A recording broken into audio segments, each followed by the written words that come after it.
कक्षा 10वीं विषय गणित इकाई 9 त्रिकोणमिति के कुछ अनुप्रयोग।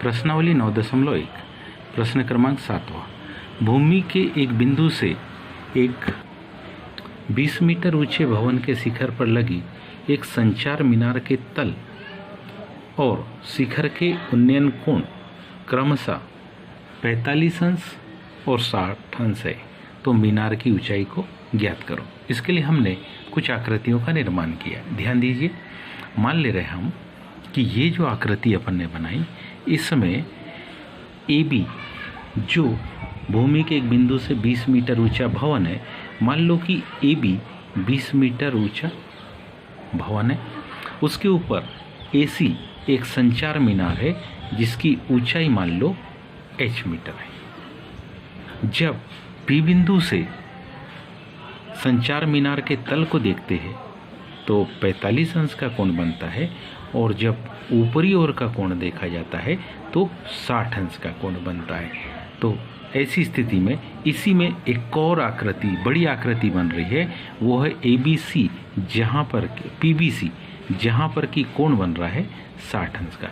इसमें एक छोटी आकृति का भी निर्माण हो रहा है। इस आकृति को हम कहेंगे APB।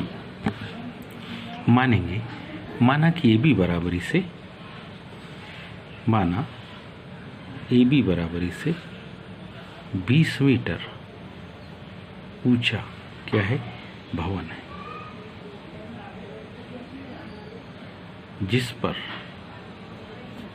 इस AB पर ही, जिस पर क्या AC बराबरी से h मीटर ऊंची क्या लगी है, संचार मीनार लगी है, संचार मीनार है। और क्या दिया है, कोण APB बराबरी से 45 अंश व कोण CPB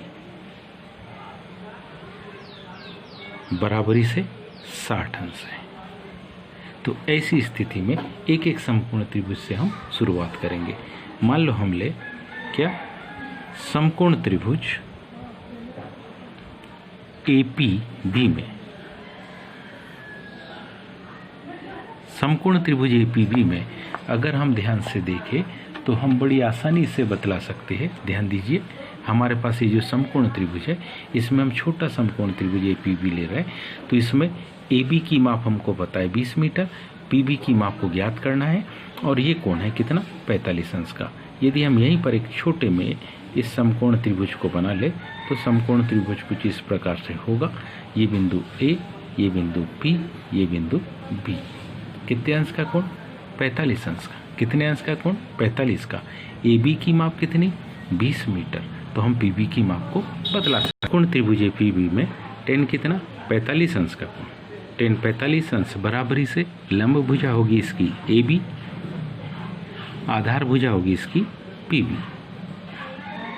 tan 45 अंश की माप हम जानते कितनी होती, 1 बटे कुछ नहीं, मतलब 1।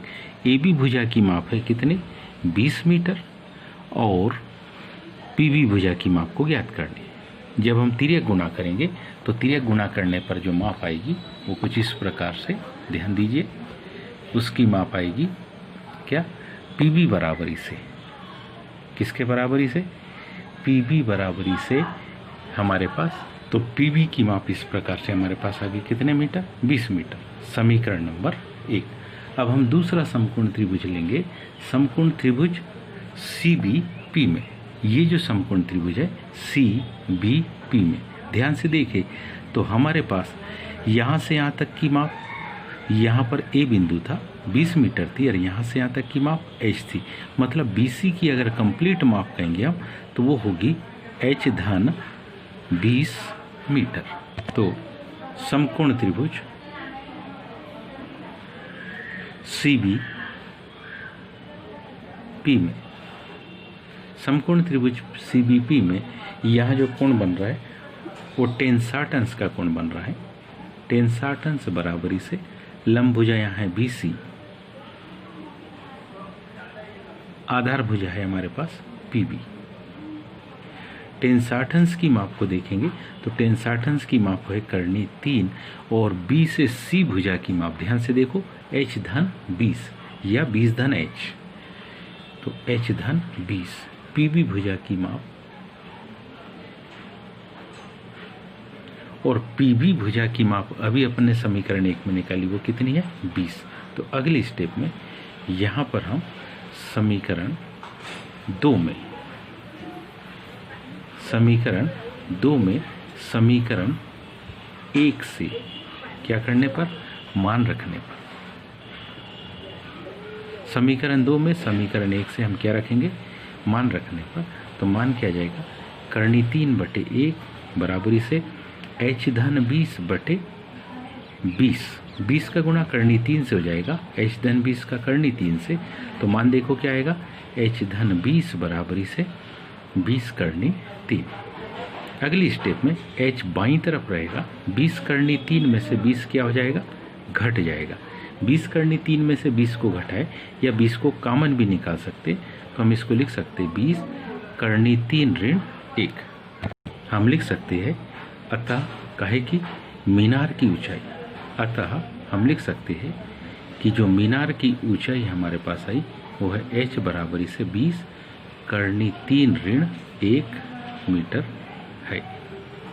उम्मीद है ये सभी को समझ में आया होगा। आज के लिए इतना ही, शेष कल। धन्यवाद।